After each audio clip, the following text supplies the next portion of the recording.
Good evening, everybody. Thank you for being here.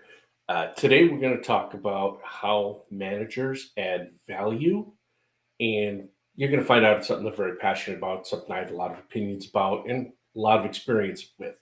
So, a couple things before we get started is that I will be checking comments periodically as we go through it out. So, please, let me know what you're thinking, what you want to know. Have any questions, please put them in there. And I'm looking forward to doing this. So uh, if you stick with me to the end, I will have a little gift for you. So I promise that I will not go over an hour, probably a little under there. So uh, please stick with me, and then I can give you a little gift at the end. So let's get started. So I want you to meet Janice. So Janice is a salesperson. She's at a branding company, and she's thinking that this is the best company ever. This product they have is a better version of something that is already being used um, by a lot of companies. Okay, so it's something that's being used every day by these companies, and but her product is better, and she knows it's better. So um, when they've gone and put this and tested it, certain companies they've proven it to increase sales, increase profits, improve employee engagement, reduce turnover, did everything that any company would want it to do, and even better. This product is a fraction of the cost of what the companies current have. She is thinking that this is a no-brainer. She's going to walk in and they're going to be so happy and thankful for her that, that's it. She's going to have everything she could ever possibly need.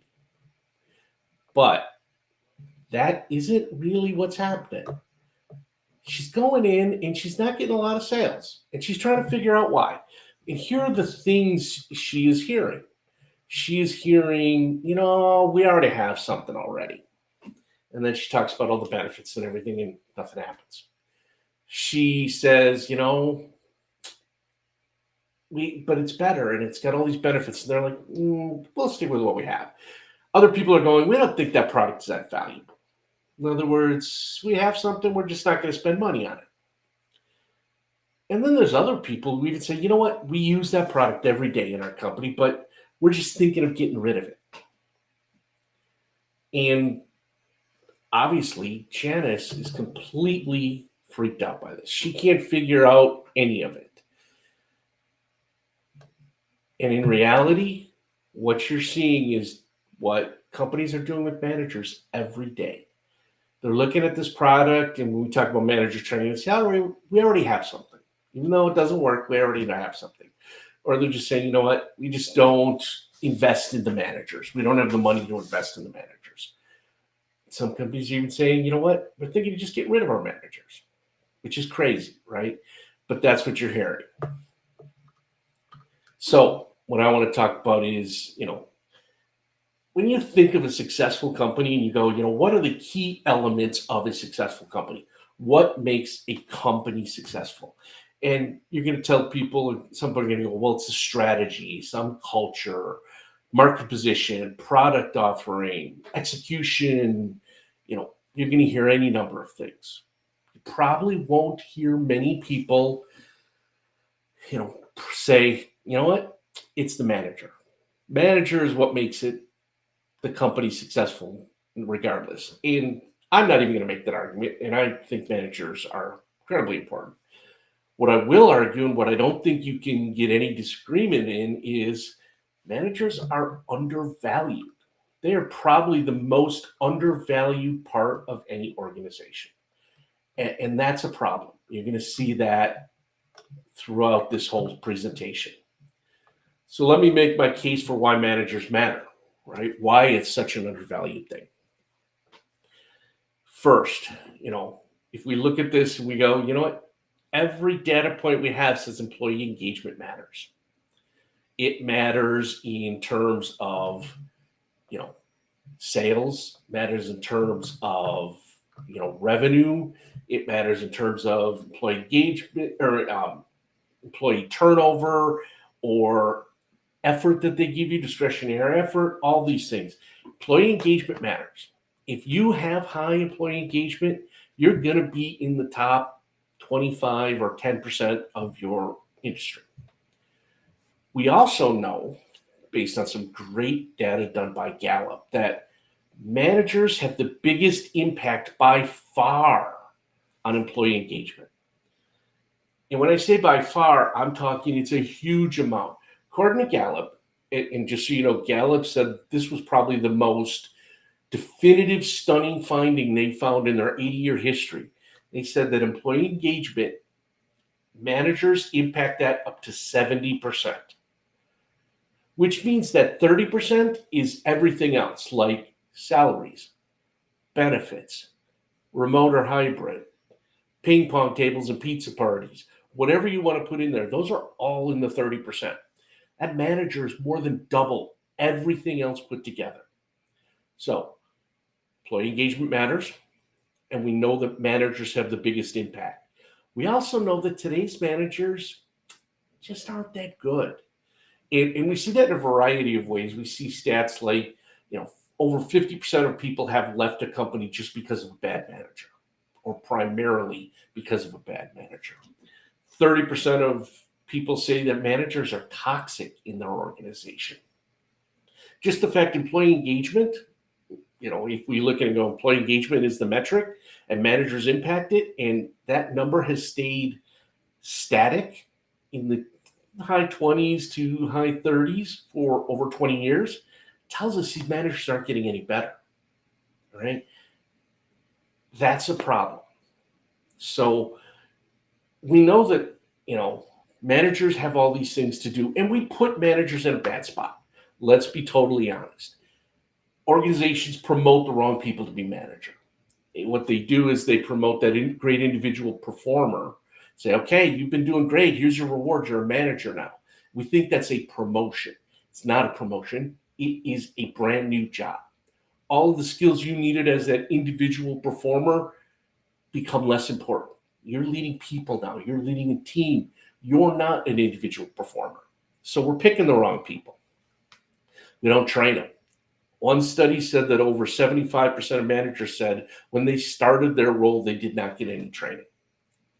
We just kind of said, hey, here you go. I can relate to that. When I became a director and I was leading a big team for the first time, they were basically like, here's your office. Have fun, right? We don't support them. If you look at where companies are spending their development budgets, it's with the executives, right? Doing coaching and executive leadership type things. It's with the individual contributor because they got to keep up their skills and they have to learn new things and everything. They don't really spend in that middle, which is that middle manager. That person kind of gets left behind. So we don't appreciate managers. So one of the things I like to do, and you can do this with me if you want, it's like close your eyes, and I want you to think of in movies or TV shows or any type of media, think of a manager that you've seen portrayed in the media. Now, my guess is a lot of you went to Michael Scott from The Office, right? That's a pretty common one, a very popular one. Some of you might remember the movie Office Spaces with the manager there. It's like, yeah, I'm going to need you to come in on Saturday, right? That type of thing. Some of you may even thought of the pointy-haired boss from Dilbert, right? And these characters all have, Michael Scott, kind of the bumbling, nice guy, but really is overmatched for the job. The guy from Office Spaces, just kind of making you do all the work and ready to throw you under the bus at a moment's notice, but take credit for all the things that get done. And then the pointy-haired boss from Dilbert, who's essentially just evil, right? Very Machiavellian in everything he's doing, trying to get people to work for no reason and so that he can get his bonus, those type of things. So if these are the images we're seeing, we're not seeing great managers. That's what we think, and that's the portrayal of them. All right. So if we know that engagement hasn't gone up and we know that this is such an important thing, what are companies doing now? Right? What are they doing now? Well, they're doing the same old, right? Still hiring people the same way, still not training them the same way, doing all that stuff. They're creating flat organizations. I love that term because essentially they think that, if it's flat, there's many layers to get between, and then you can hear directly from the CEO or the executive. CEOs and executives are horrible at communicating to the individual contributor, right? They come in and they say these great things like, we're going to launch this new product and we're going to take market share from this company and we're going to go for this type of ROI. And the person down below goes, okay, I don't know what any of that means about my job, right? Uh, Companies have been blaming employees. I think they've been doing this forever, but you're seeing it in a different way now. It's, this younger generation doesn't want to work. COVID taught them all that they could just stay at home and not have to work hard. Um, it's all bull, but they're starting to blame the employee for these things. And some companies, if you look at Meta, what you're seeing is they're talking about just getting rid of managers, right? It's one of the things Mark Zuckerberg said when he started talking about the whole, you know, layoffs that they were going to have at Meta. And he said, you know what? We're going to be looking at people who are contributing and we're going to get rid of those managers who manage managers' role, as if those managers aren't doing anything. And I'm going to stop and pause and tell a little story at this point. So I knew this woman in learning and development, very talented, very qualified, was very well respected in her position. And she was telling me the story how one time she went in for a performance review and her boss said, okay, tell me all the good things you did. And she started saying, my team accomplished this, my team accomplished that, really laying out all the goals they met. And he stopped her at one point. He said, whoa, whoa, whoa. I know what your team did. What did you do?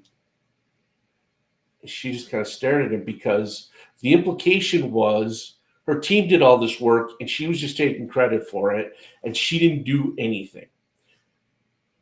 As if this team just knew what to do and they went out from their own and didn't need her guiding them or helping them or doing anything. That's what we think of managers. Okay.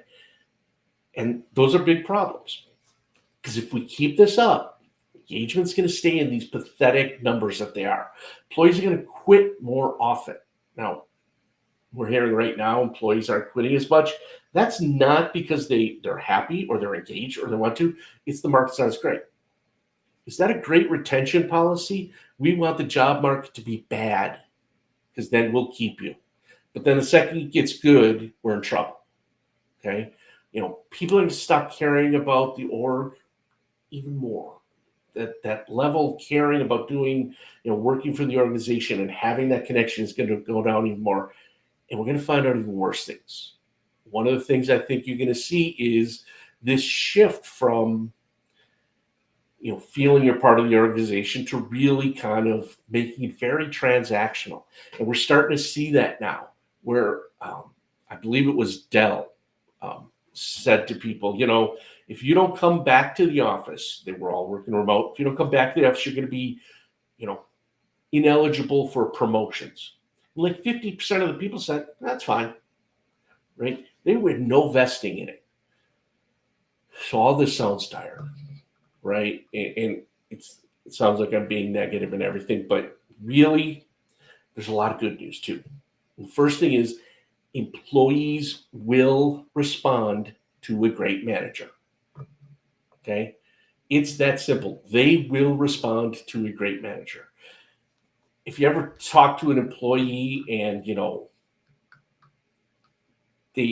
go, hey, have you ever had a good manager, great manager? And they say yes, they'll gush about them. They'll wish they still work for them. They will really do it because this person helped them. They made them feel good. They may not have loved the job, but they loved the people and the person who was doing it. The other good news is we know what makes a great manager. Okay. This isn't some secret. This isn't some, we're looking for the Holy Grail or the Fountain of Youth or something that doesn't exist. We know these things. Right? Another good part. The behaviors of great managers are something that pretty much anyone can learn. This isn't some super secret technical skill that you need, this whole thing. These are skills that almost anyone can learn. Current managers, future managers, managers who've been doing it for 25 years can learn these things. That's the best part about this. And this last thing is my favorite part is this isn't an organization, system, or culture thing. This is an individual thing. So, any manager who wants to be great can be great. They don't have to wait for the organization. They don't have to wait for the culture. They don't have to wait for some program that's going to come down the road. Okay? They can do it themselves. And what they will find is when they do it, the results will follow fairly quickly in a lot of cases. They're going to start to build that great team. It's going to help their career because the company's going to notice and they go, man, that team's doing great stuff. What are they doing? Right? A manager will get accolades, bonuses, promotions, new opportunities, those type of things. The team will benefit. One of the things that most managers don't realize is the impact they have on the team.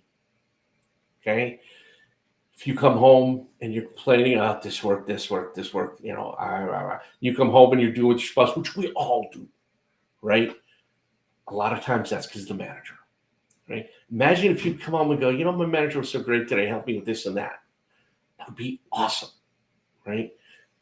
So managers, understand you will have an incredibly positive impact on your employees' lives. One study, and I don't have the reference off the top of my head, said the manager of an individual has as much impact on that individual's physical and emotional health as that person's primary care physician. Think about it. This is someone you're seeing day in, day out, who you're there 8, 9, 10 hours, whatever it is. They're going to have that. So when you're succeeding as a manager and your team's succeeding, that person's really enjoying it. They're feeling refreshed and energized. It's going to have a positive impact on the company, right? Either the company's going to start to see better results, or in some cases, the company's going to look and go, man, that team is doing great. What are they doing? They're going to be able to go to that manager and turn that manager and go, okay, that's what we're doing. Maybe we should be doing more of that. So again, it can start with the individual. And if it's done well, maybe it'll start to spread. So how does a manager do all these things? I refer to the BOP. Okay. The BOP is not the punch from the old Batman cartoon, BOP. It's also not the latest, greatest song that you can dance to, even though that's what your kids may call it. BOP to me is behaviors, outcomes, and people. Okay. I'm going to go through each one of these and talk about how they do it.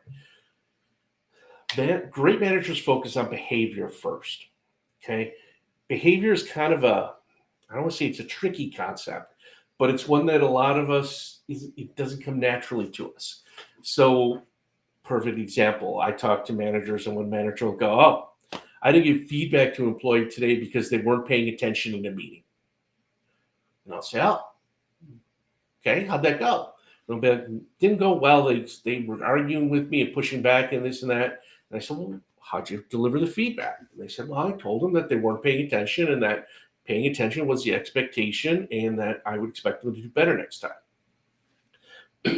Now, paying attention is an intention. It is not a behavior, right? So when you are essentially calling someone's intention out when you say something like that. So I'll go with the manager and I'll say, okay, for that behavior, what made you think that employee wasn't paying attention? What did you see that made you think that? And they would say, oh, well, they were on their phone the whole time, or their laptop, or they were talking to someone, or they were doodling in a notebook. And when discussion kind came up, they didn't participate at all. Like, those are behaviors. Those are the things you give feedback on. And you say, I noticed you were doing these behaviors. And that gives people the impression that you weren't paying attention. Now, you'll notice I got to the not paying attention thing, but I didn't accuse them of it. I said, these things that you did that you can't deny, they're observable behaviors, facts. that leads to that. I'll be honest, as a manager, I can't worry about your intentions. I can't figure them out, right? I'm not a mind reader. I don't know what your intentions are. I can make guesses over time. I go, oh, you have good intentions. You work really hard. You do all these things. But again, that comes from behaviors. I think one of the things companies really struggle with is, everyone should know their why at work. And yes, that's important. But that's also a really hard thing to do, right? And when you start to talk about those intentions, you get caught up because you don't know what their intentions are. But when you focus on behaviors, you can see that very easily. So great managers focus on behaviors. To be honest, and I know I shouldn't say this, but I don't care what your intentions are if you do the right behaviors.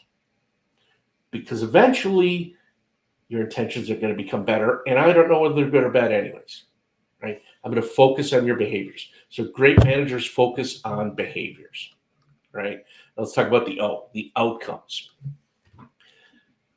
When managers first started in the industrial age, right, type of thing, having a metric was easy, right? You were in a factory and you were making widgets, and I knew that a good employer, an average employee, should make 20 widgets an hour. And that's where I could look at that metric. And I'd look at the end of an 8-hour day, go, did you make 160 widgets? Yes, no. And my whole goal was to figure out ways to get more widgets. So is there a process I can do it so that the average is 25 an hour or 21 even, right? Anything to increase. Or you would work more hours, right? They can do 160 widgets in 8 hours. They can do 180 in 9 hours. Okay. So they would have you work more, those type of things. That doesn't work in the knowledge world, right? I come from a learning and development background, and you talk about creating learning materials. Well, the number of learning materials you create is kind of not my biggest category, right? I need to know, is it quality? Is it effective? Was it done on time? Whatever the time frame may be. I can't say I can make one learning piece of content an hour. That's not the way it works. Sometimes it may take me 2 days to make one piece. Sometimes I can make one in 20 minutes. It's all over the place. So we're still thinking in terms of those industrial things instead of the outcomes that we really need to be focusing on. And that's led to the most of the tension around the going back to work. Because management is saying, executives are going, well, we want to know that you're working, that you're giving us a full 8 hours. They're not focusing on outcomes, right? If you do quality work, that work is effective, and you get it done on time, I shouldn't care where and when you do it, right? Now, there's certain things we have to do as a team, and it really works to collaborate and all those things. Yes, yes, yes. Okay. But when you focus on those things that you can control and you can see very easily, how many hours were you in the office? That's not an outcome. That's just an event. Right? So great managers focus on outcomes. So they start to look at, how did you do? Was that work done on time? We said this should be done by Friday. It was done by Friday. Was it quality work? Is it what we expected? Is it what we asked for? Is it effective? Right? I'm expecting you as a professional to be able to guide me in that and know that, hey, this we did and it really worked well, so we're going to do more of that. Or this audience really responds to X, those type of things. But great managers focus on outcomes, not those things like how long were you sitting at your desk. And the whole being at your desk thing, that's been a fallacy for at least 30 years. Pardon me. I can remember, and I tell this story sometimes, my first job, I was making a whopping $16,000 a year. I was on salary, right? So I didn't have a chance for overtime or any of that stuff. But here's what I learned. The company would give you a free lunch pass for the cafeteria if you worked 10 hours. So if I worked 10 hours on Monday, on Tuesday, I could get a free lunch pass. I wasn't making a lot of money, so a free meal worked. So I worked a lot of 10-hour days without having 10 hours of work. I could stall a little bit during the day, I could do this. Because in the end, they were measuring for that lunch ticket hours, which is an irrelevant thing. Yes, I was a bad employee when I was early starting, if that's what you want to look at, but I got a lot of free meals at a really cheap salary, so that helped me. So the last, focusing on people. This is the key that I think has changed in management so much. When I first started, one of the things you were taught as your manager was to be separate from you. They were to not be friendly with you. They were to not know anything about you because, whatever. I think the theory was they might have to make hard decisions and we don't want their personal feelings getting involved. And there was supposed to be a pretty clear separation between a manager and their team. You know, Now that's not the case, particularly with COVID. When you think about the pandemic, managers were like, okay, you got to check in on your people. They're not coming in the office. They're stressed. You got to check in on your people. You got to treat them like human beings. You have to care about them. And managers were like, okay, you've never told me to do this before. I don't know how to switch this up. So managers need to focus on people. They need to focus, are they building relationships? Are they providing feedback to help this grow? Are they setting expectations to make them feel comfortable and psychologically safe? Are they working at delegating things to help people grow? Are they developing employees? Are they coaching them? There's all these things. That's where managers add real value. There was a study done 3 years ago, I think it was, over in Europe, and they went to this company, and this company had a system for tasks that needed to be done, right? So someone would go into the system, figure out what needed to be done, take that task, go do it, and it was kind of this process. And they asked these employees at this rather large company, they said, who's a better manager for you? The system, the robot, or your individual, that person?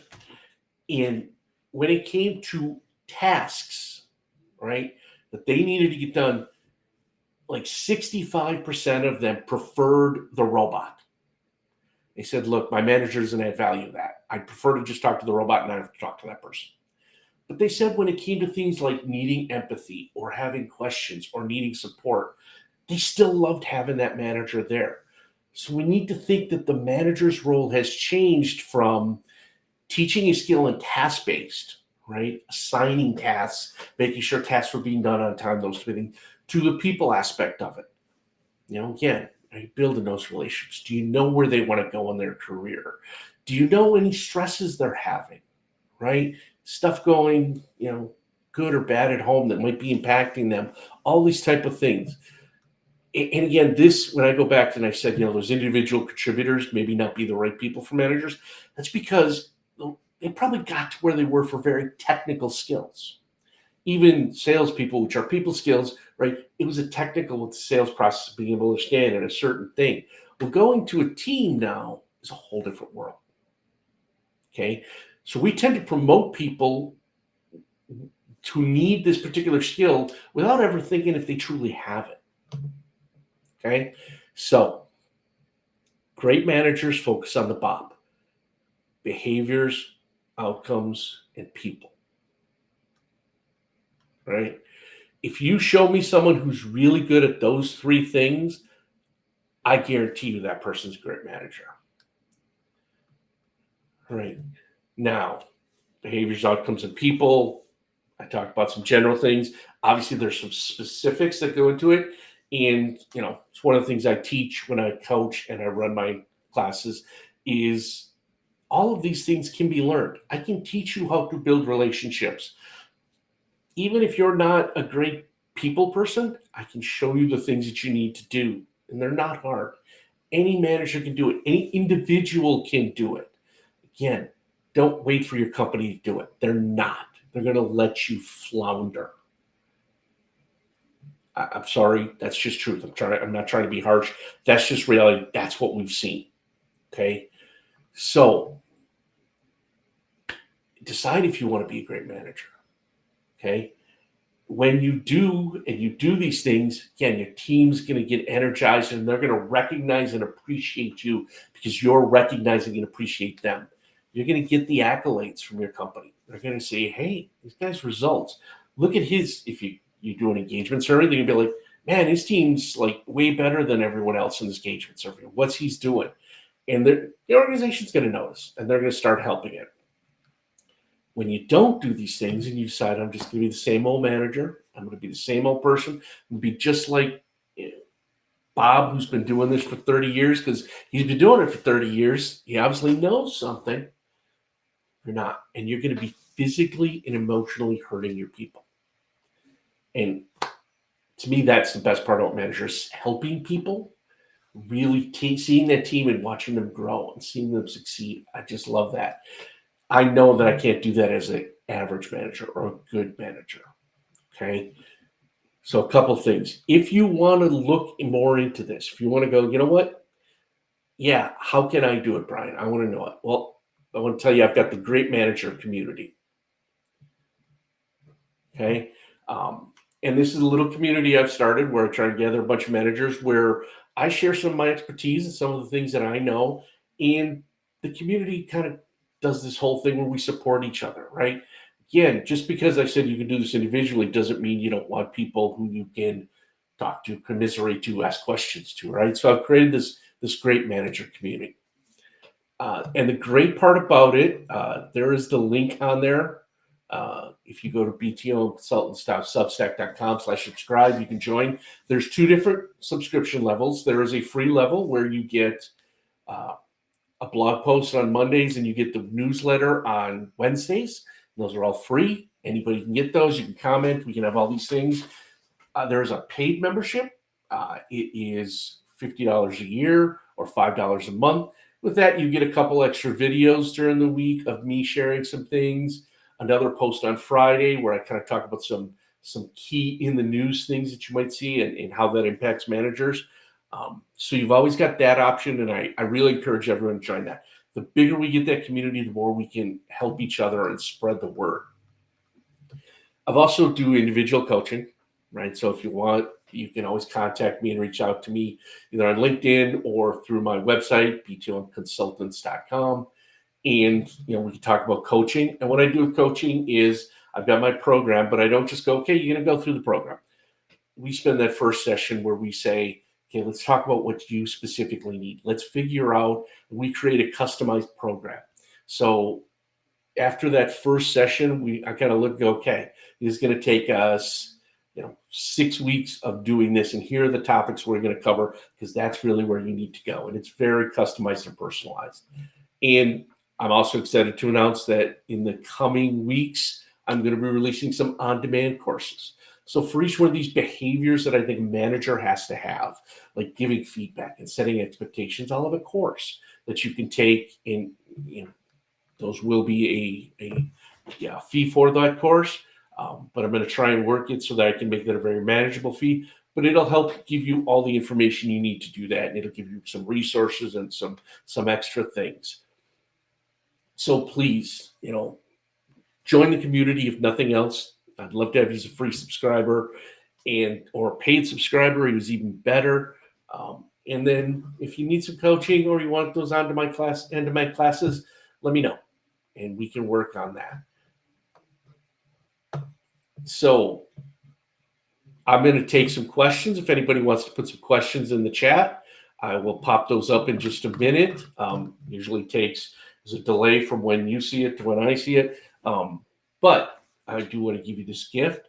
So if you send an email to me, and that's my email address there, bwatkins@btonconsultants.com, and in the subject line you put gift, I will send you a PDF version of my book, The 50 Great Manager Tips. And these tips are things that I teach in my classes or when I'm doing coaching.